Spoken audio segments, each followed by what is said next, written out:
إن الحمد لله نحمده ونستعينه من يهده الله فلا مضل له ومن يضلل فلا هادي له وأشهد أن لا إله إلا الله وحده لا شريك له وأن محمدا عبده ورسوله أما بعد فأعوذ بالله من الشيطان الرجيم بسم الله الرحمن الرحيم قال الله عز وجل إنما يستجيب الذين يسمعون والموتى يبعثهم الله ثم إليه يرجعون بے شک قبول تو وہی کرتے ہیں جو سنتے ہیں اور رہے مردے اللہ انہیں زندہ کر کے اٹھائے گا پھر سب اللہ ہی کی طرف لائے جائیں گے۔ آج کا موضوع یہی ہے کہ مردے نہیں سنتے۔ کیسا نادان ہے یہ کلمہ گو کہ قرآن و حدیث کو چھوڑ کر ان کہانیوں کے پیچھے پڑ گیا جو عقل بھی قبول نہیں کرتی۔ اس کے سامنے کوئی مر جاتا ہے تو جان لیتا ہے کہ یہ مردہ اب بے حس ہو گیا، نہ سن سکتا ہے، نہ دیکھ سکتا ہے، نہ ہی بول سکتا ہے۔ لوگ اس کے کپڑے اتارتے، اسے غسل دیتے اور کفن دے کر اپنے کاندھوں پر اٹھا کر اسے قبرستان میں دفن کراتے ہیں، کیونکہ انہیں معلوم ہوتا ہے کہ اب یہ مردہ جسم سڑ گلنا شروع ہو جائے گا اور بدبو پھیل جائے گی۔ یہ مردہ اپنے لیے دعا بھی نہیں کر سکتا، اسی لیے سب مل کر اس کے لیے دعا بھی کرتے ہیں، لیکن جب قبر میں دفن ہو گیا تو کہتے ہیں اب یہ سنتا ہے، دیکھتا ہے، جانتا ہے، لوگوں کی سن کر اللہ کے آگے رکھتا ہے اور اللہ سے منوا لیتا ہے۔ اگر قرآن و حدیث سے ان عقائد کا موازنہ کیا جائے تو معلوم ہوتا ہے کہ یہ عقیدہ تو ہے ہی خلاف قرآن و حدیث۔ قرآن تو بتاتا ہے کہ اب یہ ختم ہو جانے والی زندگی صرف قیامت کے دن بحال ہوگی۔ ثم انکم بعد ذلك لمیتون ثم انکم یوم القیامت تبعثون، پھر اس زندگی کے بعد تمہیں موت آ جائے گی، پھر تم قیامت کے دن زندہ کر کے اٹھائے جاؤ گے۔ سورہ مومنون۔ سورہ نحل میں فرمایا اموات غیر احیاء وما یشعرون ایان یبعثون، مردہ ہیں، زندگی کی رمق نہیں شعور رکھتے کہ کب زندہ کر کے اٹھائے جائیں گے۔ قرآن مجید میں واضح کر دیا گیا کہ یہ مرا ہوا شخص جس کا یہ جسم مردہ ہو چکا ہے یہ کسی قسم کا شعور ہی نہیں رکھتا۔ اللہ تعالیٰ نے مردہ انسانی جسم کو زندہ انسانی جسم کا ضد قرار دیا ہے۔ سورہ فاطر میں فرمایا وَمَا يَسْتَوِي الْأَعْمَى وَالْبَصِيرُ وَلَا الظُّلُمَاتُ وَلَا النُّورُ وَلَا الظِّلُّ وَلَا الْحَرُورُ وَمَا يَسْتَوِي الْأَحْيَاءُ وَلَا الْأَمْوَاتُ إِنَّ اللَّهَ يَسْمِعُ مَن يَشَاءُ وَمَا أَنْتَ بِمُسْمِعٍ مَّن فِي الْقُبُورِ۔ وَمَا يَسْتَوِي الْأَعْمَى وَالْبَصِيرُ، اور نہیں ہے برابر اندھا اور دیکھنے والا، وَلَا الظُّلُمَاتُ وَلَا النُّورُ، اور نہیں تاریکی اور روشنی، وَلَا الظِّلُّ وَلَا الْحَرُورُ، اور نہیں سایہ اور دھوپ، وَمَا يَسْتَوِي الْأَحْيَاءُ وَلَا الْأَمْوَاتُ، اور نہیں ہے برابر زندہ مردہ کے۔ یعنی جس طرح اندھا دیکھنے والے کی ضد ہے، تاریکی روشنی کی ضد ہے، سایہ دھوپ کی ضد ہے، اسی طرح یہ مردہ جسم زندہ کی ضد ہے۔ بالکل معاملہ پلٹ جاتا ہے، مختلف ہو جاتا ہے۔ تو اللہ تعالیٰ نے فرما دیا کہ ان اللہ یسمع من یشاء وما انت بمسمع من فی القبور، اللہ جس چاہتا سنا دیتا ہے۔ اے نبی، آپ قبر والوں کو نہیں سنا سکتے، کوئی انسان قبر والوں کو نہیں سنا سکتا۔ اور جو آیت پڑھی تھی کہ انما یستجیب الذین یسمعون، بے شک قبول تو وہی کرتے ہیں جو سنتے ہیں، اور رہے مردے، والموتى یبعثهم اللہ، اور مردے ان کو تو اللہ اٹھائے گا۔ یعنی یہ مردے نہیں سنتے، یہ مردے اس لیے قبول نہیں کر سکتے کیونکہ وہ سنتے ہی نہیں ہیں۔ فرمایا انک لا تسمع الموتى، آپ مردہ کو نہیں سنا سکتے۔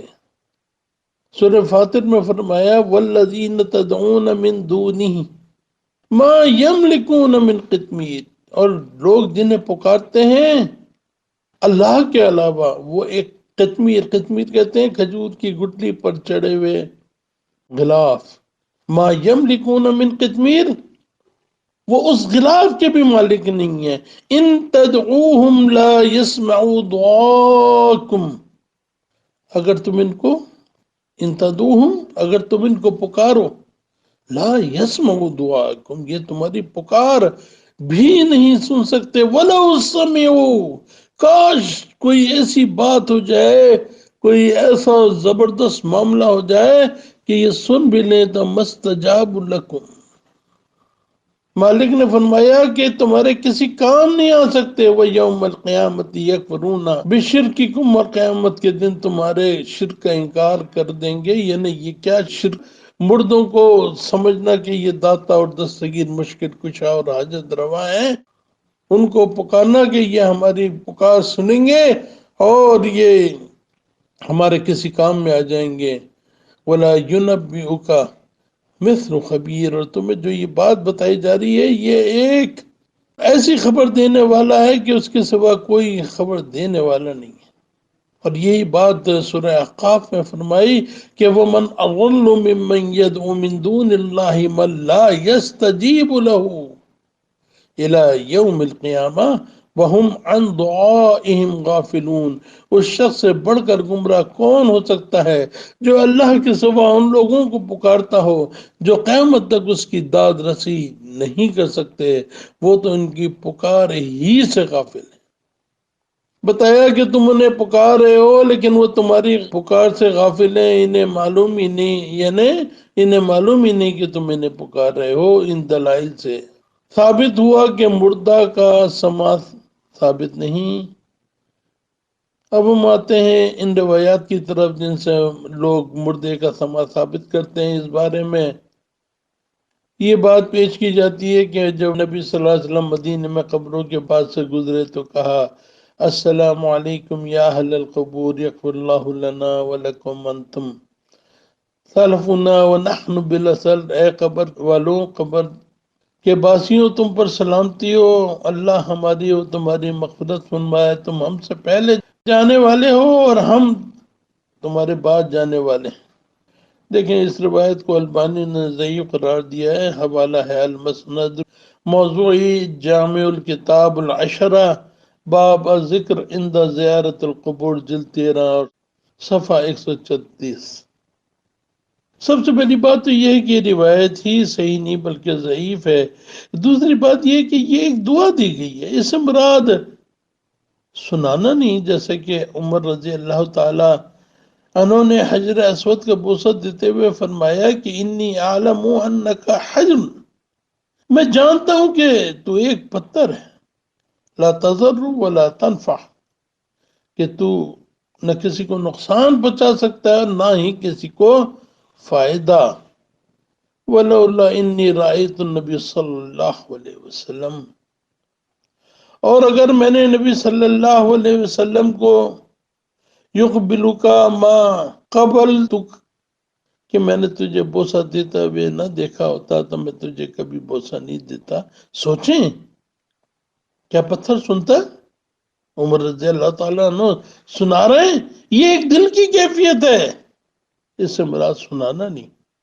قبرستان جانے پر صحیح حدیث اس طرح ہے کہ نبی صلی اللہ علیہ وسلم جب قبروں پاس سے گزرتے تھے فرماتے تھے السلام علیکم یا اہل الدیار من المؤمنین والمسلمین، کہ اے مومنوں اور مسلموں کے گھر والوں پر سلامتی ہو، ہم بھی انشاءاللہ تم سے ملنے والے ہیں۔ یعنی یہ بھی بتایا جا رہا ہے، سنایا جانا مقصد نہیں کہ یہ سن رہے ہیں، بلکہ فرمایا کہ یہاں مردوں کو خطاب کر کے انہیں سنانا ہرگز نہیں ہے جیسا کہ لوگوں نے نکالا ہے، کیونکہ اللہ کی کتاب تو مردے کے سننے کی مطلق نفی اور تردید کرتی ہے۔ اس دعا کا مقصد مردوں کو سنانا یا سلام پہنچانا نہیں، بلکہ یہ اللہ کے سامنے ان کے لیے خاص دعا ہے۔ اور ہر زبان کا یہ قاعدہ ہے کہ بعض اوقات غائب کو حاضر بنا لیتے ہیں، جیسے کسی کا باپ فوت ہو جاتا ہے، اس کی دی ہوئی نیکی کی تربیت بیٹے کے کام آتی ہے، تو وہ کہتا ہے اے میرے باپ اللہ تم پر، اے میرے ابا اللہ تم پر کروڑ رحمت کرے، کیسی اچھی تعلیم دی ہے، آج میرے کام آ رہی ہے۔ حالانکہ باپ وہاں موجود نہیں ہوتا اور نہیں باپ کو سنانا مقصود ہوتا ہے، البتہ یہ اولاد نے باپ کو یاد کیا، اس کے لیے دعا کی۔ اس سے قبل بھی دوسری جگہ یہ حدیث پیش کر دی گئی تھی کہ جب ہم صلوات میں تشہد میں بیٹھ کے السلام علیکم یا ایھا النبی رحمۃ اللہ وبرکاتہ، اے نبی آپ پر سلامتی ہے، السلام علینا علی عباد اللہ الصالحین، تو بخاری کی روایت کے مطابق یہ ہر نیک بندے کو پہنچ جاتی ہے، چاہے وہ زمین پر ہو یا آسمانوں میں، یعنی چاہے وہ زندہ ہو یا وہ مر کے آسمانوں میں جا چکا ہو۔ تو اب کوئی زندہ ہوتا ہے تو اس کو کوئی سامنے پیش نہیں کی جاتی۔ سماع موتا کے قائلین قلیب بدر والی حدیث بیان کر کے نہ صرف مردوں کا سماع ثابت کرتے ہیں، بلکہ صحابہ اکرام پر الزام تراشی کرتے ہیں کہ سماع موتا کا مسئلہ صحابہ اکرام کا اختلافی مسئلہ تھا۔ اب آپ دیکھیں، انس رضی اللہ تعالیٰ عنہ بیان فرماتے ہیں کہ ابو طلحہ سے روایت ہے کہ رسول اللہ صلی اللہ علیہ وسلم نے بدر کے دن 24 سرداران مکہ کی لاشوں کو بدر کے ایک گندے کنویں پر پھینکنے کا حکم دیا، اور رسول اللہ صلی اللہ علیہ وسلم کی عادت تھی کہ جب وہ کسی قوم پر غالب آتے تھے تو 3 راتیں اس جگہ قیام فرمایا کرتے تھے، لہٰذا بدر میں بھی 3 دن قیام فرمایا، تیسرے دن آپ کے حکم سے اونٹنی پر زین کسی گئی، پھر آپ چلے۔ صحابہ کرام نے خیال کیا آپ کسی حجت کے لیے جا رہے ہیں، اصحاب بھی ساتھ ہو لیے، آپ چلتے چلتے اس کنویں کے ڈھیر پر تشریف لائے اور کھڑے ہو کر مختلین قریش کو نام بنام آواز دینے لگے کہ فلاں فلاں فلاں ابن فلاں، اور پھر فرمایا کہ فلاں بن فلاں ایسرکم انکم اطعتم اللہ ورسولہ، تمہارے لیے بہتر تھا کہ تم اطاعت کرتے اللہ اور اس کے رسول کی، فَإِنَّا قَدْ وَجَدْنَا مَا وَعَدَنَا رَبُّنَا حَقًّا، ہم نے تو پا لیا اپنے رب کے وعدے کو سچا، فَهَلْ وَجَدْتُم مَّا وَعَدَ رَبُّكُمْ حَقًّا، کیا تم نے بھی اپنے رب کے وعدے کو سچا پا لیا؟ تو یہاں عمر رضی اللہ تعالی عنہ کہتے ہیں یا رسول اللہ ما تکلم من ازداد لا ارواح لها، اے اللہ کے نبی، اے رسول اللہ، آپ ایسی لاشوں سے خطاب فرما رہے ہیں جس میں روح نہیں، یعنی صحابہ کے عقیدہ کیا تھا کہ جس جسم میں روح نہ ہو وہ سن نہیں سکتی، اس کے سارے احساس و شعور قیامت تک کے لیے سلب کر لیے گئے۔ تو پھر اللہ کے نبی صلی اللہ علیہ وسلم فرماتے ہیں والذی نفس محمد بیدی، جو وہ ذات کے جس کے ہاتھ میں محمد کی جان ہے، ما انتم باسمع لما اقول منہم، تم ان باتوں سے زیادہ سننے والے نہیں جو میں ان سے کہہ رہا ہوں۔ قتادہ کہتے ہیں کہ یہ اللہ نے اس وقت ان کو زندہ فرما دیا تھا تاکہ وہ اس کی بات کو سن لیں، یعنی نبی صلی اللہ علیہ وسلم کی بات کو سن لیں۔ اچھا، بہرحال یہ جب معاملہ عائشہ رضی اللہ تعالی عنہا کے سامنے بیان ہوا ہے کہ ابن عمر ایسا کہتے ہیں، تو عائشہ رضی اللہ تعالی عنہ فرماتی ہیں مقالا، انہوں نے یہ نہیں کہا کہ انہم لیسمعون ما اقولون، اللہ کے نبی نے یہ نہیں فرمایا کہ انہم لیسمعون ما اقولو، کہ یہ ضرور سن رہے ہیں جو میں ان سے کہہ رہا ہوں. انما قالا، انہوں نے تو کہا تھا انہم الان لیعلمون ان ما کنت اقول لهم حق، کہ اللہ کے نبی نے کہا تھا کہ اب ان کو پتہ چل گیا ہوگا، یعنی ان کو معلوم ہو گیا ہوگا جو کچھ میں ان سے کہتا تھا وہ سچ اور حق تھا. اس کے بعد عائشہ رضی اللہ تعالی عنہ نے قرآن مجید کی آیتیں پڑھی ہیں کہ انک لا تسمع الموتى وما انت بمسمع من فی القبور، یعنی قرآن کی آیت پڑھ کے انہوں نے بتایا کہ ایسا ہو ہی نہیں سکتا کہ مردے سنتے ہوں. راوی جو ہے اس روایت کے کہتے ہیں یقول حین تبوؤ مقاعدہم من النار، یعنی عائشہ رضی اللہ تعالی عنہ نے جو کچھ یہ کہا تو اس سے مراد یہ تھی کہ جب ان کو جہنم میں اپنا ٹھکانہ مل گیا ہوگا، یعنی جب وہ جہنم میں داخل کر دیے گئے ہوں گے، جیسا کہ قوم نوح کے لیے فرمایا نا کہ ڈبو دیے گئے اور جہنم میں داخل کر دیے گئے. مما خطیاتہم اغرقوا وادخلوا النار، یہاں ڈبو دیے گئے وہاں جہنم میں ڈال دیے گئے. آل فرعون کے لیے کہا گیا کہ ان کو ایک بدترین عذاب نے گھیر لیا. کون سا عذاب؟ کہ صبح شام جہنم پر، یعنی صبح شام جہنم پر، یعنی ہمیشہ ہمیشہ جہنم پر. النار یعرضون علیہا، جہنم پر پیشی ہے ان کی. یہاں مر گئے، یہاں ڈبو کر ہلاک کر دیے گئے، وہاں جہنم پر پیشی ہے. تو اللہ تعالیٰ کا بیان کردہ قانون یہی ہے کہ ثم انکم بعد ذلک لمیتون، تم اس زندگی کے بعد موت آ جائے گی. ثم انکم یوم القیامت تبعثون، اور پھر تم قیامت کے دن زندہ کر کے اٹھائے جاؤ گے. تو لہذا یہ قرآن کا حتمی فیصلہ ہے. اور یہ جو فرقہ پرست کہتے ہیں اس بارے میں کہ صحابہ میں بھی اختلاف تھا، نعوذ باللہ، صحابہ ان لوگوں کی طرح ضد میں لڑنے والے نہ تھے. کسی ایک صحابی کا بھی یہ عقیدہ نہ تھا کہ مردہ سنتا ہے. اسی لیے عمر رضی اللہ تعالی عنہ نے کہا کہ اے نبی، ایسے جسم سے کلام کر رہے ہیں جن میں روح نہیں. تو یہی سارے قرآن و حدیث کا مدعا ہے کہ مردہ نہیں سنتا.